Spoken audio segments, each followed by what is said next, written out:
el ser humano es un ser creado por Dios, caído en desobediencia, en transgresión.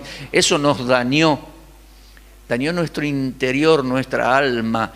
Comenzamos a tener miedos, vergüenzas, cargos de conciencia, a echarnos la culpa. Notable lo de Adán y Eva, echándole la culpa al otro. ¿Qué hiciste, Adán? Dice, la mujer que me diste. No había otro para echarle la culpa. Le echó la culpa a la señora y a Dios que se la había dado. ¿Notó eso usted? Y así somos. Así es el ser humano. Vive echando la culpa, reprochando, rezongando. Basta ya y todo eso. Necesitábamos a alguien que nos rescate no solamente de la esclavitud del pecado, sino que cambie nuestro interior, transforme nuestro interior. Y además la paga del pecado es muerte y luego de la muerte el juicio. Necesitábamos un Salvador. Entonces Dios, en su infinita misericordia, envió al Mesías. Dios en ser humano judío para ser el Salvador, el que cargó nuestros pecados en su cuerpo sobre el madero y pagó nuestra condena. Resucitó para ser redentor. ¿Qué concepto ese de redentor? El pariente más cercano que nos puede rescatar de una situación de pérdida, deterioro. Entonces el pariente más cercano nos tira una mano y nos levanta. Eso era la redención. Pero Jehová es el redentor de Israel, la nación, y el Señor es el redentor de la iglesia, y el Señor es el redentor individualmente de cada uno de nosotros, los que le creímos. Qué bueno es eso. Entonces tenemos Salvador, y ese Salvador tenemos que predicar esa salvación. Hay que predicar el Evangelio, anunciar el Evangelio. Dios ofrece gracia, misericordia, llamamos a la gente al arrepentimiento y les guiamos a la fe salvadora en Cristo Jesús. Eso hemos tratado entre viernes, sábado. Hoy domingo en la mañana hemos visto un resumen así, unos versículos en Romanos desde el 1 al 8. Se presenta al pecador perdido, justificado, santificado y glorificado algún día. Muy pronto el Señor nos llevará a la gloria. Fantástico. En esta noche vamos a ver el quinto PowerPoint. Vamos a ver, allí lo tenemos. Y vamos a ver en esta noche, en cuanto al Señor y la salvación, palabras con S. Les quiero orientar en ese sentido. Vamos a ver que fuimos salvos, número 1. Número 2, con S, sellados. Número 3, para una vida de santificación. Número 3. Número 4, para una vida de servicio por gratitud. Y luego seguridad total de que el Señor nos llevará a la gloria muy pronto. Comencemos entonces. Salvos y sellados con el Espíritu Santo. Clarito lo dice Efesios 1, 13 y 14. Allí está el texto, lo puede leer en su Biblia también. En Él, en Cristo, vosotros, dice Pablo, habiendo oído la palabra de verdad, el evangelio de vuestra salvación, y habiendo creído en Él, fuiste sellados con el Espíritu Santo prometido, que es las arras, es decir, la garantía de nuestra herencia hasta la redención de la posesión adquirida. O sea, Dios nos compró y nos compró con la sangre de Cristo. El adelanto, la seguridad, la garantía de esa adquisición es el Espíritu Santo. Nos adelantó una serie de bendiciones con el Espíritu Santo. Mire usted, para la alabanza de su gloria. De manera que estamos sellados con el Espíritu Santo, hermano. Se selló una compra. Se selló. Ese sello que es su misma persona, la persona del Espíritu Santo, morando en nosotros, morando en mí. Eso es un concepto extraordinario. Hoy y en aquel mundo greco-romano, en el mundo greco-romano había, hoy a la mañana hablamos de eso, tanta idolatría, tanta inmoralidad, tantos dioses y diosas inventados. En el Partenón el Partenón era una construcción maravillosa. Y en el fondo allá adentro estaba la estatua de Atenea, gigantesca, de madera de primera calidad, oro, y con los brazos así extendidos, los brazos de marfil, y en la mano tenía otra diosa, chiquita así más o menos, una diosa acá paradita en la mano, así, Nike. Ahora, era todo tan grande que Nike en su mano era tamaño ser humano, tamaño nuestro, Nike. Y entonces adoraban a esas estatuas, la diosa, y le adjudicaban grandes virtudes. Después Nike no le fue bien no le fue bien como diosa. Se metió a hacer zapatillas, una fábrica de zapatillas. Nike. Eso es un chiste tonto. Bueno, en el Artemision, una de las 7 maravillas del mundo, un edificio de columnas blancas de 130 metros de largo, una maravilla, todo mármol blanco, labrado, colores, incrustaciones, escenas grabadas, unos pasillos maravillosos, y allá en el fondo la diosa Artemisa, Diana de los Efesios, que eran estatuas. Por ahí Pablo andaba predicando y había gente en los alrededores, todo un negociado que vendían templitos y estatuitas de Diana, para llevarla a la casa, la diosa, mire usted. Y vino Pablo predicando y gritando en alta voz: no son dioses los que se hacen con las manos. Frase magistral, te lo dice todo, desbarata toda la idolatría y te hace entender que no. Hay una expresión en Isaías 44 que dice de los idólatras que toman un tronco de madera, el artífice lo va labrando al tronco y le da formato de Dios, y dice Isaías, pero no es pura mentira lo que tengo en mi mano derecha. No se da cuenta la gente.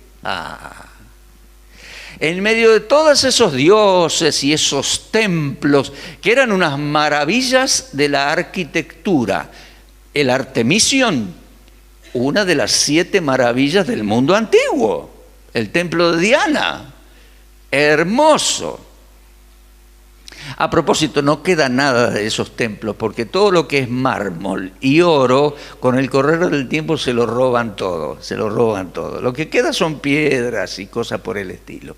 Pero mármoles de primera calidad, oro, marfil, no queda ni un gramo. Y así eran los templos, y así eran los dioses de aquellos días. Pablo establece en el cristianismo, digámoslo así, un concepto único, extraordinario, inaudito. El Espíritu de Dios mora dentro nuestro. Mi cuerpo es casa del Espíritu Santo, y la iglesia es casa de Dios y morada del Espíritu Santo de Dios. No tenemos imágenes hechas con la mano, con las manos, ni de madera, ni de mármol, ni de oro. El Espíritu del Dios Creador mora en nosotros. Y dice Pablo, es sello, y ese sello es la seguridad de que nos compró y un día nos viene a buscar y llevar. Dice allí en letras azules, nos da un sentido de seguridad y de pertenencia. ¿Se da cuenta? Lo dice, estamos sellados hasta el día de la redención. Una explicación, una aclaración. Hemos ya sido redimidos. Ya hemos sido redimidos. Pero todavía falta algo en la redención de nuestro cuerpo. Todavía somos frágiles mortales.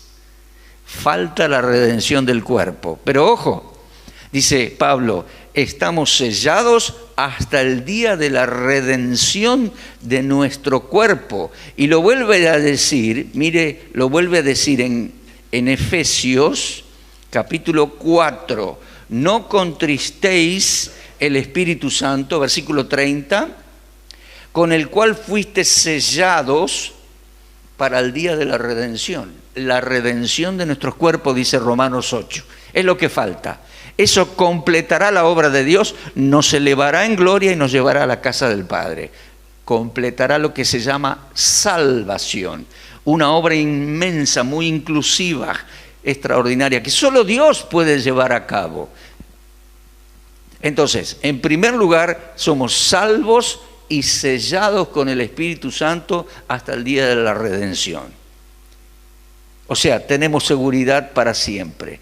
En segundo lugar, somos salvos para ser santos. Vamos a la nueva placa, allí está. Muchas gracias. Somos salvos para ser santos. Palabra que en el mundo moderno se ha distorsionado. Un santo parece, algunos le llaman un santo a una estatua. Y no.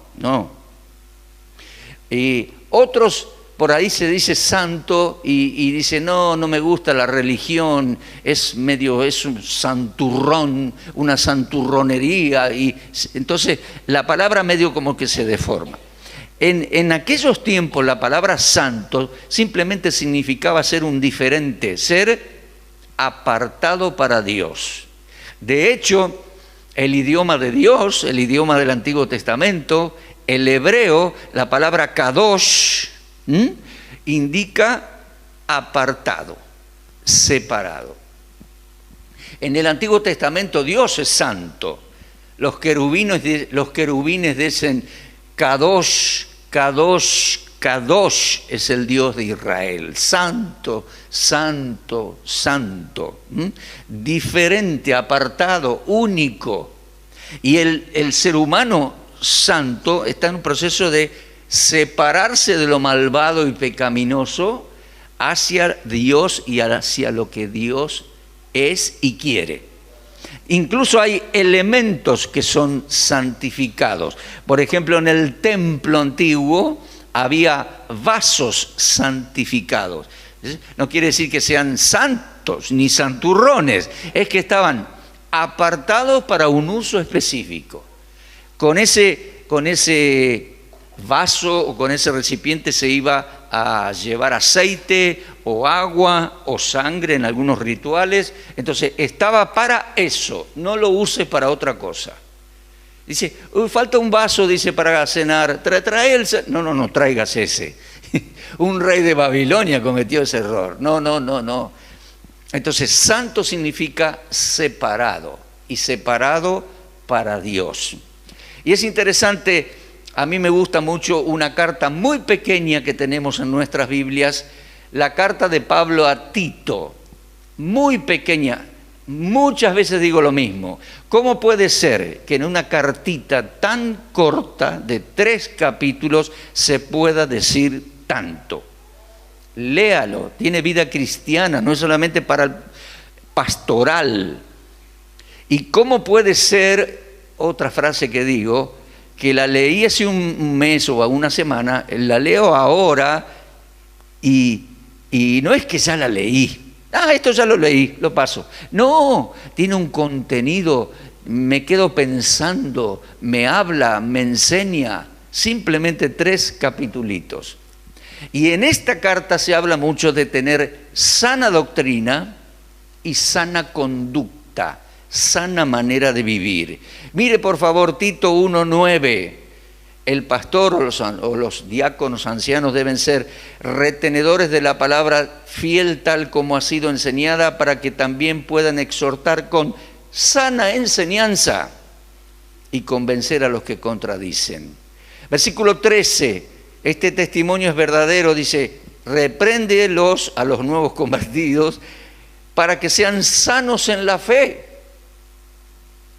Después dice Tito 2:1, tú habla lo que está de acuerdo con la sana doctrina. Tito 2:2, los ancianos, las personas maduras, mayores, sean sobrios, prudentes, sanos en la fe. Mire capítulo 2, versículo 8, habla palabra sana e irreprochable. Mire, algo sano. La buena doctrina es sana y produce una vida sana, un carácter sano. De eso hablamos o está vinculado cuando hablamos de algo santo. Es sano, nos hace bien y hace bien a la gente, al prójimo. Porque mi sana doctrina, mi sana carácter, mi sana conducta me hace bien a mí y hace bien a los prójimos cercanos y hace bien a la sociedad en que vivo. De hecho, hay un párrafo que quiero que leamos en Tito. Mire Tito, por favor, capítulo 2, versículo 8, pero yo voy a leer, me voy a tomar la atribución de desobedecer lo que dice ahí arriba, que yo mismo hice, y leer algunos otros versículos. Mire Tito 2:11, allí lo tiene en su Biblia. Tito 2:11, hemos hablado de la gracia de Dios. Tito dice, porque la gracia de Dios se manifestó para salvación a todos los hombres, significa toda la humanidad, incluye las mujeres, por supuesto. La gracia de Dios se manifestó para salvación a todos los hombres, enseñándonos, después de convertidos, que renunciemos a lo que es impío, a lo que es inmoral, y vivamos en este siglo una nueva vida. Vivamos en este siglo sobria, justa y piadosamente. Mire usted. O sea que la gracia de Dios nos salva para enseñarnos después una buena y sana manera de vivir. No quiero dejar de hacer una aclaración. La gracia de Dios se manifestó para salvación a todos los hombres. ¿Oyó? Está fácil de leer, ¿no? No hay nada que explicar prácticamente, pero les advierto, hay cierta doctrina cristiana protestante que dice que la gracia de Dios es selectiva. Dios tiene gracia para cierto grupo que son los que Él escogió desde antes de la fundación del mundo. Y que cuando uno predica, a ver, si acá hay 2 escogidos, acá 7, allá 9 y acá 4, la gracia de Dios va a ir dirigida a esos, porque la gracia de Dios viene dirigida a los escogidos de Dios. Y es más, le adjudican 2 adjetivos especiales, los que tienen esa teología. Dicen que es gracia soberana, porque Dios es soberano, y si quiere aquí elegir 3, acá 7, acá 4, bueno, como les dije, no le podemos decir nada porque es soberano, ni lo cuestiones. Gracia soberana y después gracia irresistible, porque cuando se predica el Evangelio, estos elegidos no van a poder resistir la gracia de Dios y van a venir a ser creyentes. Los demás no, porque no son los escogidos de Dios. Toda una estructura teológica han creado algunos hombres, contexto fuera de contexto. Hablo de la doctrina reformada, hablo del calvinismo. Ya lo dicen las palabras, es un lío de siglos, es una discusión de siglos. viene desde los reformadores, que no tuvieron todos los recursos para estudiar las Escrituras en aquellos años, 1400, 1500, 1600, y estudiaron sesgadamente contexto, fuera de contexto, etcétera, etcétera, y establecieron unos estatutos religiosos muy fuertes, y muchos hasta el día de hoy se aferran a esos estatutos y tuercen lo que dice el texto, cuando en realidad debería ser al revés. Nosotros debemos leer las Escrituras y torcer nuestras ideas equivocadas. Bueno, no le voy a dar mucho rollo a esto porque realmente son discusiones de siglos. Hoy son discusiones largas y algunas son interminables, pero para mí está muy claro, hermano. Yo esa frase la veo tan clara, y en griego también se ve muy claro. La gracia de Dios se manifestó para salvación a todos los hombres.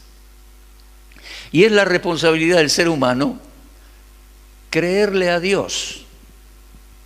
El ser humano tiene capacidad de entender lo que Dios dice, y viene la voluntad de aceptarlo o rechazarlo, creerle bueno, hemos animado a la gente en este fin de semana a creerle a Dios, creerle a Dios.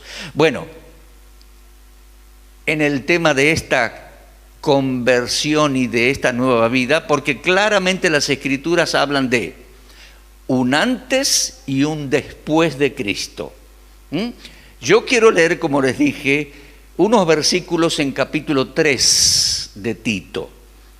Mire, lo leo, tal vez usted puede ahí tener su Biblia, su teléfono, porque ahora están las Biblias en las pantallitas. Capítulo 3, Pablo le dice al pastor Tito, respecto a los hermanos, recuérdales a los hermanos que tengan una buena conducta social, es decir, que se sujeten a los gobernantes y autoridades, que obedezcan, que estén dispuestos a toda buena obra, que a nadie difamen, que no sean pendencieros, sino amables, mostrando toda buena mansedumbre para con todas las personas, porque nosotros también, los cristianos, sí, nosotros también éramos en otro tiempo insensatos, rebeldes, extraviados, esclavos de concupiscencia, deleites diversos, viviendo en malicia y envidia, aborrecibles y aborreciéndonos unos a otros. Eso éramos, eso hacíamos, en menor o mayor medida. ¿Ah? Pero, me encantan los peros de Dios que hacen la diferencia. Versículo 4. Pero cuando se manifestó la bondad de Dios, nuestro Salvador, y su amor para con los hombres, nos salvó. No por obras de justicia que nosotros hubiéramos hecho, sino por su misericordia, por el lavamiento de la regeneración, nos lavó por completo y nos regeneró, y por la renovación en el Espíritu Santo, el cual derramó en cada uno de nosotros abundantemente por Jesucristo nuestro Salvador, para que justificados por su gracia viniésemos a ser herederos conforme a la esperanza de la vida eterna. Palabra fiel es esta, y en estas cosas quiero que insistas con firmeza, para que los que creen en Dios procuren ocuparse en buenas obras. Estas cosas son buenas y útiles a los hombres. Buenas obras para con la familia, la parentela, el vecindario, el gobierno, la iglesia, el país, la sociedad. Buenas obras, porque ahora tenemos una vida nueva, dice Pablo. Aquí le pone mucho énfasis a la vida social. Dice, ustedes tienen que ser muy buenos ciudadanos. Antes éramos, bueno, un poco rebeldes.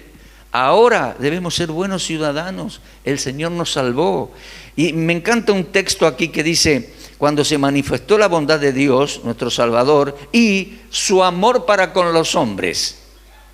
Mire, su amor, Dios ama a los seres humanos, hermanos. No tenga duda.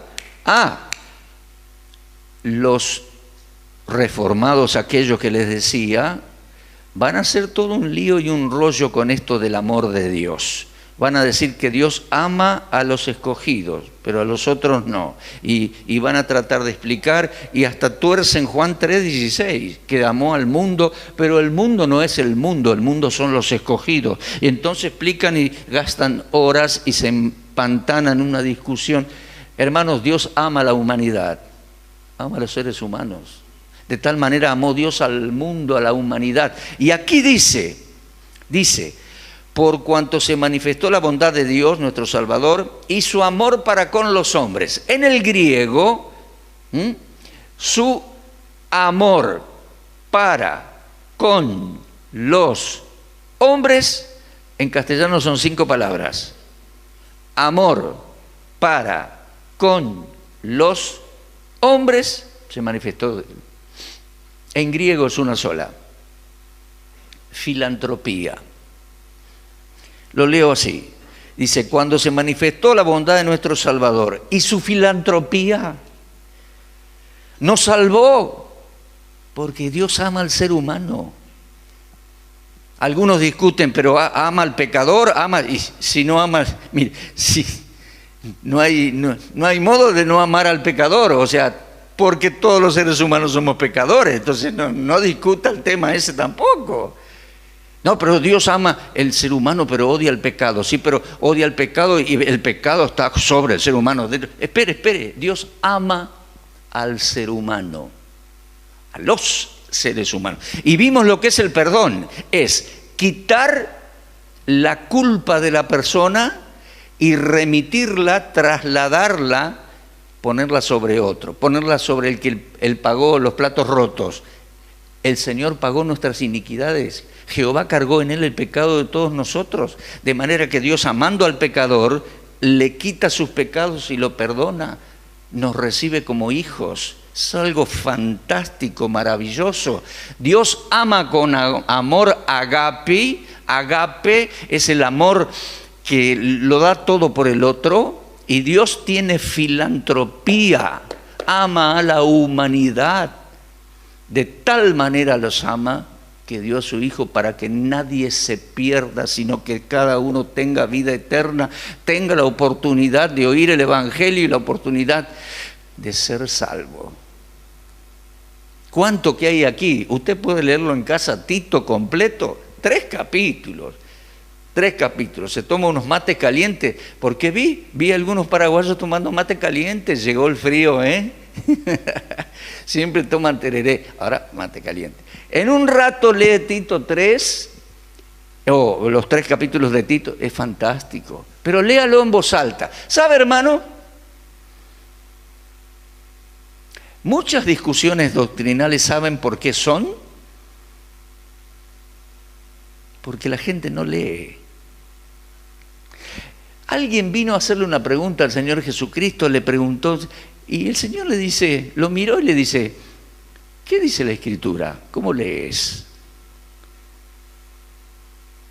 Leyendo muchas veces, hermanos, se te prende la lamparita, ¿entendés el texto? Viene alguien y me dice, hermano, ¿me puede explicar Juan 6:44? Nadie viene al Padre, nadie viene a mí si el Padre no le trae. Le digo, sí. Pero te voy a pedir algo, que leas el capítulo 6 de Juan 3 veces y después hablamos. Y se queda medio serio, como diciendo, pero yo a Juan ya lo leí. Pero pará, eso de esa frasecita aislada no se puede entender así aislada, porque cualquiera toma cualquier idea. Los reformados dicen que ahí están los escogidos.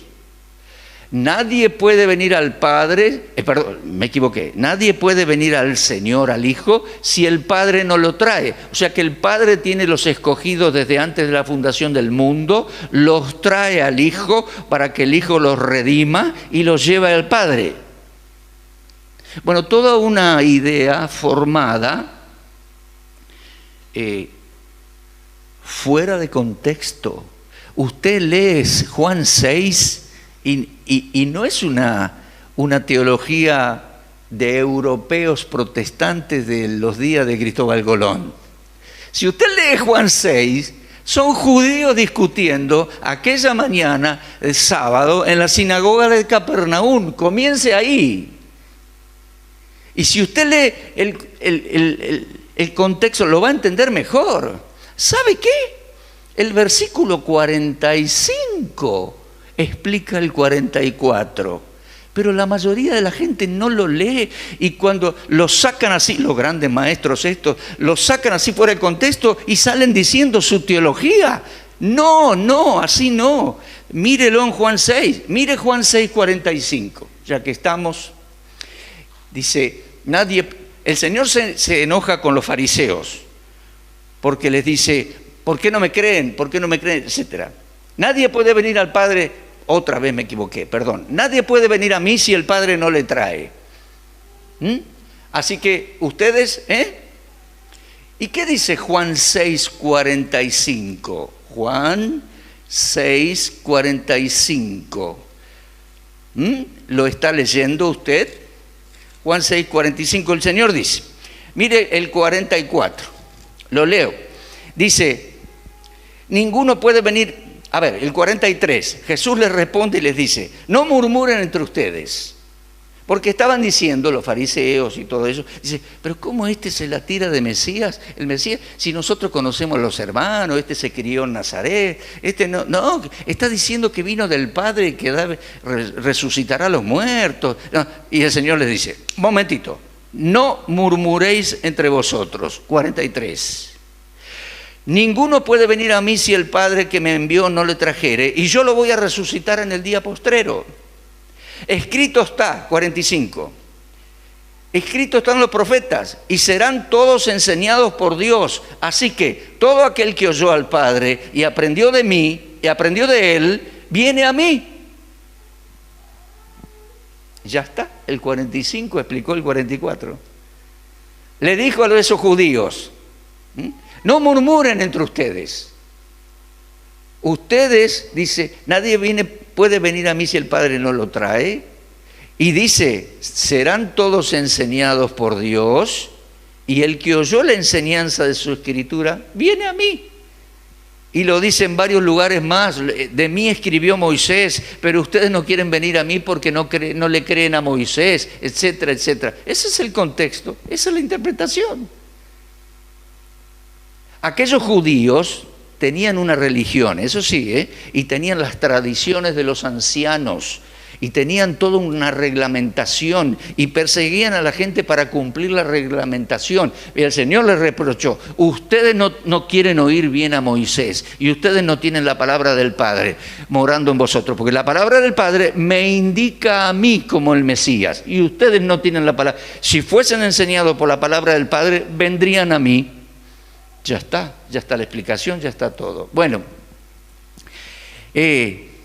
Tito, volvemos a Tito, volvemos a salvos y seguros para siempre. Una sana manera de vivir. Soy salvo, estoy sellado, y me enseña Dios una sana manera de vivir. Santa manera de vivir. Avanzamos al punto siguiente, que también es con S. Dios nos deja en este mundo por un tiempo para que le sirvamos, para que crezcamos, aprendamos, le conozcamos, desarrollemos los dones que Él nos dio y alcancemos a otros, salvos y seguros para servirle por gratitud. En 1 Tesalonicenses 1, 9 y 10 dice que se convirtieron de los ídolos a Dios para servir al Dios vivo y verdadero y esperar de los cielos a su Hijo. ¿Para qué se convirtieron? Para servir. Y a mí me encanta ese versículo ahí, Hebreos 12, 28, 29. Recibiendo nosotros un reino inconmovible, tengamos gratitud. Y mediante ella sirvamos a Dios con alegría, con gratitud, agradándole porque nuestro Dios es fuego consumidor. Pero mire, es algo lógico. Si me salvó, voy a estar agradecido. Y mediante esa gratitud le voy a servir. Entienda, hermano, yo fui salvo en 1977. Yo creí en Jesús como mi Salvador. Usted tal vez hace 20 años, 10 años, 5 años. Al creer, Dios nos da su Espíritu Santo y ahí comienza la carrera de la vida cristiana terrenal. No nos lleva al cielo Dios inmediatamente. Es muy obvio eso, ¿no? Un día nos llevará, pero ahora tenemos una carrera terrenal para crecer, para servirle, para honrarle, para desarrollarnos y para alcanzar a otros para Cristo. Es decir, con un corazón agradecido porque me salvó, le sirvo por gratitud. Soy salvo para buenas obras, hermanos. Hermano, en la iglesia, involúcrese. Qué bueno el coro, qué bueno todo lo que mencioné. Involúcrese. Aún con sus oraciones y ofrendas, sirva al Señor. Y no solamente aquí dentro de 4 paredes, testifique afuera, converse con la gente, recomiéndele una canción, un video en YouTube, un programa radial, recomiéndele, invítele a venir a esta conferencia, a la otra, al campamento, hable, sirva a Dios y a la gente. Sea fiel, pórtese bien, porque los inconversos nos van a estar mirando. Los parientes nos van a estar mirando todo el tiempo. Y ellos necesitan tu fidelidad por años y por años y por años. Tal vez dentro de unos años alguno de ellos se convierta. Y te van a estar mirando. Si decís una palabrita un poquito desubicada o grosera, y te van a decir, ¡ah! Porque te están mirando. Y ellos, te voy a decir algo, ellos necesitan tu fidelidad. Te van a observar años y van necesitando tu fidelidad y se van a ir. Es un proceso de reflexión y muchos de ellos se van a ir reflexionando y van a escuchar y seguir escuchando, y algún día tenemos esperanza que ellos también se conviertan. Eso es servicio, es servir a Dios y servir a la gente. También servir con cosas materiales, con ayuda social, ayuda humana, ayuda en crisis, ayuda a los necesitados, a los ancianitos, a los discapacitados. Ayuda, buenas obras. Entonces estamos para servir con gratitud y por gratitud, porque dice, recibiendo nosotros algo tan extraordinario, este reino inconmovible en los cielos, recibiendo nosotros esta salvación tan grande, tengamos gratitud y mediante ella sirvamos a Dios y a la gente. No sirva, hermano, obligado o porque lo apuran para hacerlo o le dice, hay que ser. Sirva por gratitud, piénselo, es lógico, sirvo a Dios. Y aún sirvo a Dios, aún en el momento que nadie me ve. Doy un folletito, doy un Nuevo Testamento y no vuelvo a ver a esa persona, le doy una tarjetita de la radio y Dios sigue haciendo la obra, pero participé con ese granito de arena. Sirva a Dios por gratitud, hermanos, salvos para servir. Avanzamos en la noche porque ya voy por 44 minutos. Salvos con seguridad total. Justamente en el Evangelio de Juan, capítulo 6, el Señor varias veces miró en la cara a la gente y le dijo, yo te voy a resucitar en el día postrero. Lo puede leer en Juan 6:40.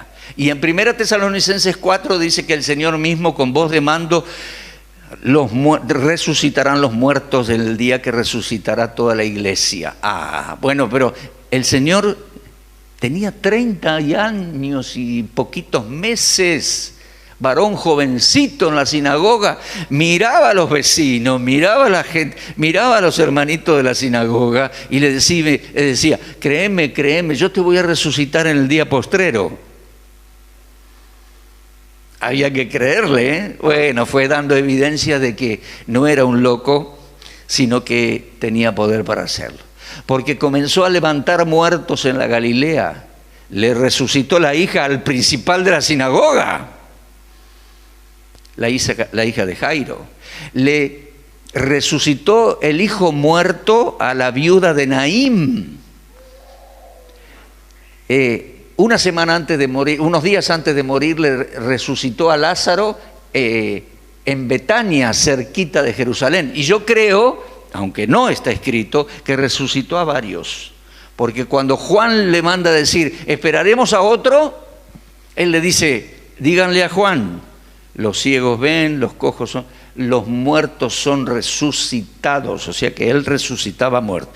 Y después dio evidencia que puede hacerlo porque él mismo resucitó de entre los muertos y los discípulos fueron testigos de eso. Entonces, créele, hermano, créeme, dice, yo te voy a resucitar en el día postrero. Avanzamos y vamos al libro de Hebreos y ahí vamos a ir terminando en esta noche la epístola a los Hebreos. Qué gran libro, qué gran libro.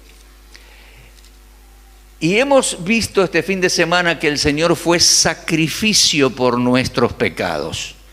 Fue cordero que derramó su sangre, fue el cumplimiento de esa figura del macho cabrío que derrama su sangre y que el sacerdote le pone los pecados encima, le impone los pecados. Jehová cargó en él el pecado de nosotros y él llega a ser sacrificio por nuestros pecados. Pero un momentito, la historia no termina ahí. Fue sepultado, resucitó, estuvo con sus discípulos unos 40 días, ascendió desde el monte de los olivos, fue elevado, los ángeles dijeron, este mismo volverá de la misma manera. Bueno, fue elevado del monte de los olivos y dice el escritor a los hebreos que entrando en los cielos fue declarado sumo sacerdote según un nuevo orden sacerdotal. Resulta que para nuestro perdón de pecados delante de Dios tenemos no solo sacrificio perfecto, también tenemos sacerdote perfecto. Mire Hebreos 7, por favor.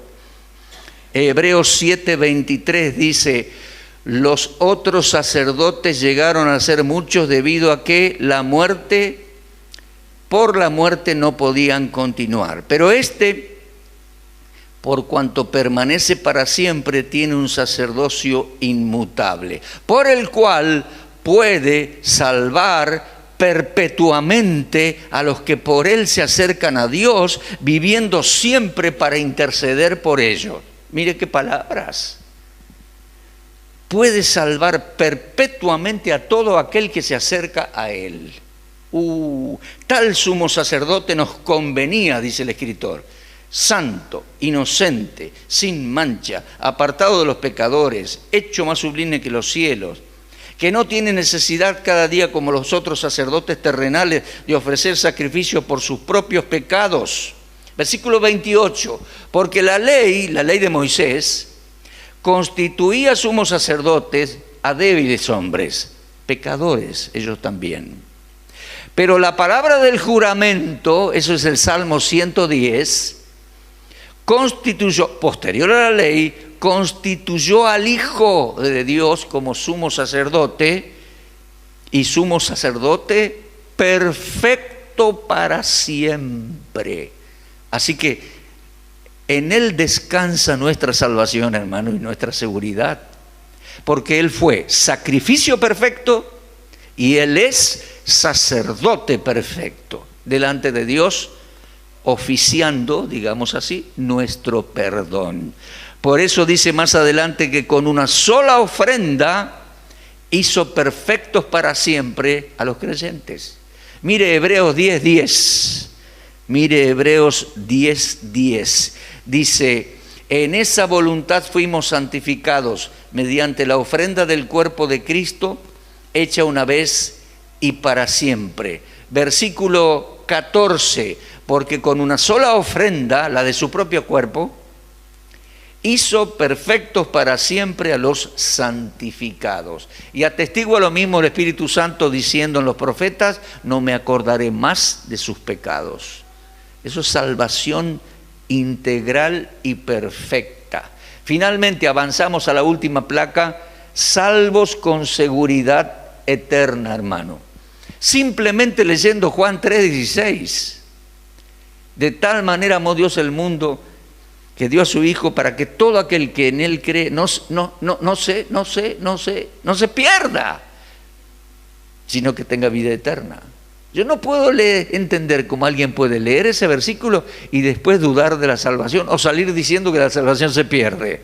No, Dios entregó a su Hijo para que todo aquel que en Él cree no se pierda, no se pierde la salvación.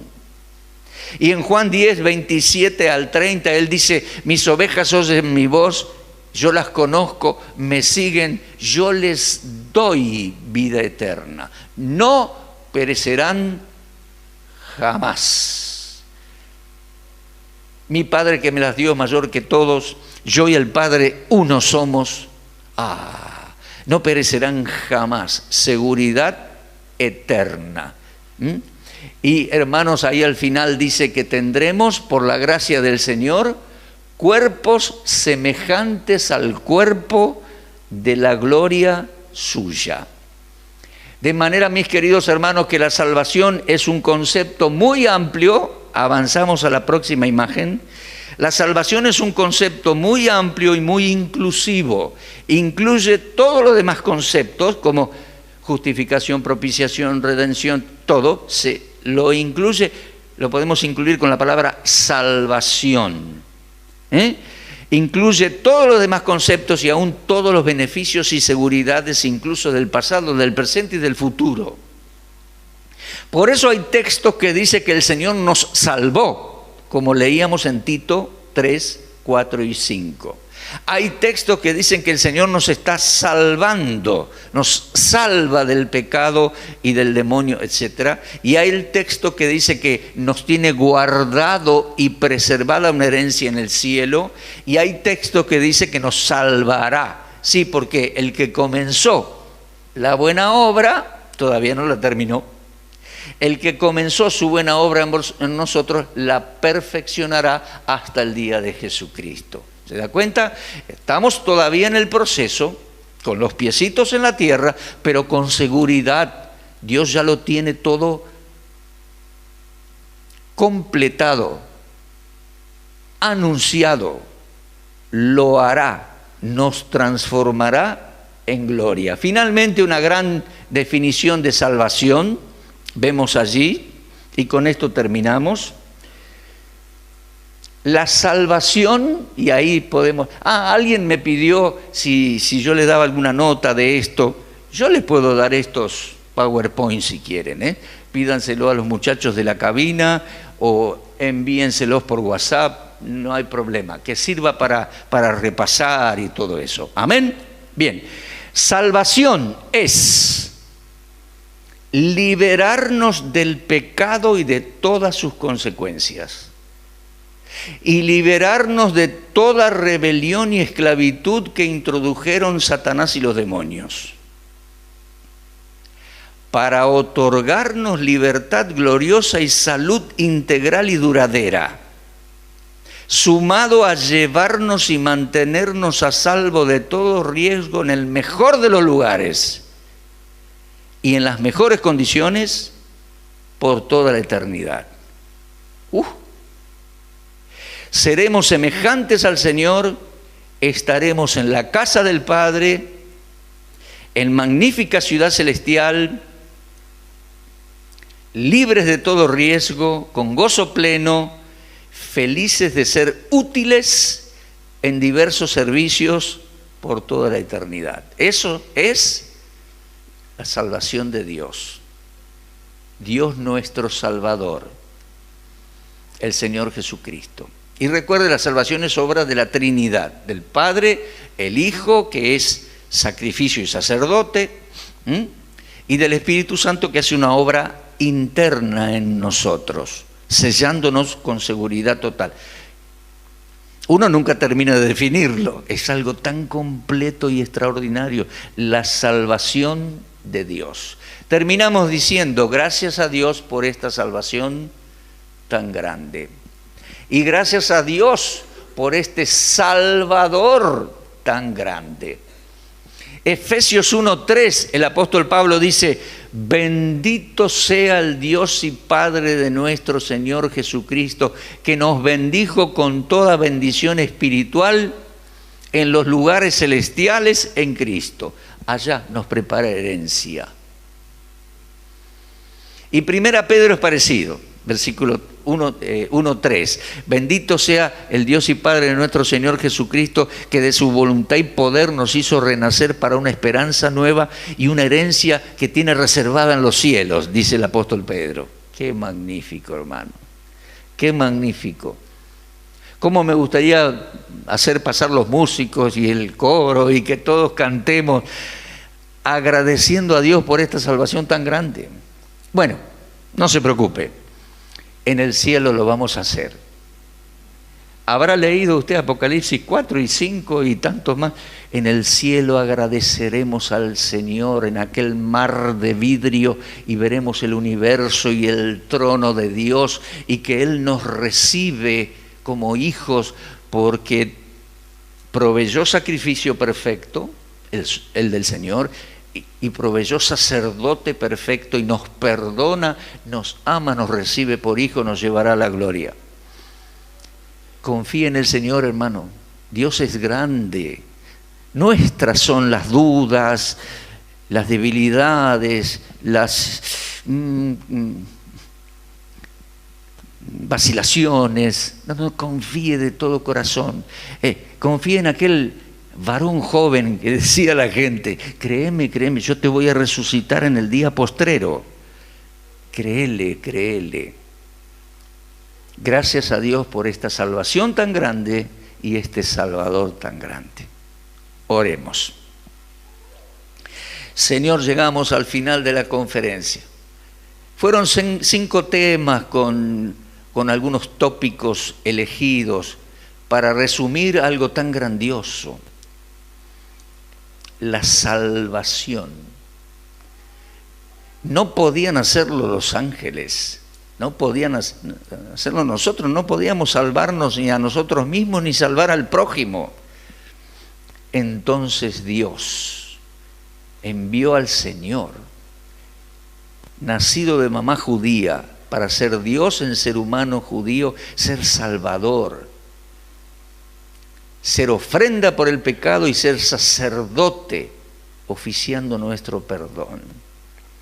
Gracias Dios por esta salvación tan grande, este Salvador magnífico y grandioso. Que toda persona aquí, Señor, pueda decir gracias por esta salvación. Y si alguno duda, que pueda estar firme en esta noche y decir, Dios, gracias, quiero que Cristo sea mi Salvador y quiero aferrarme a esa seguridad que la Biblia enseña, porque tu palabra es fiel. Y esta es la noche donde debemos decidir vivir para Él. Porque dice Pablo, y por todos murió. Sí, no murió solo por los escogidos, sí, o por un grupo, no. Y por todos murió, para que los que vivan ya no vivan para sí, sino para aquel que dio su vida por nosotros y resucitó de los muertos. Que así sea. Dile al Señor en tu corazón, aquí estoy, Señor, para servirte y servir al prójimo. Madurar, crecer, ser fiel, porque los prójimos que viven cerca mío necesitan mi fidelidad, mi constancia, una fe sólida. Señor, perdona mis debilidades. El Señor nos levanta de nuevo, como a Pedro cuando se hundió en el agua, nos pone de nuevo sobre el agua y caminamos con Él rumbo a la barca. El Señor nos restaura para seguir sirviéndole. Gracias, Dios, por esta salvación tan grande. Queremos servirte por gratitud. Te adoramos y alabamos en esta noche. En el nombre de Jesucristo. Amén.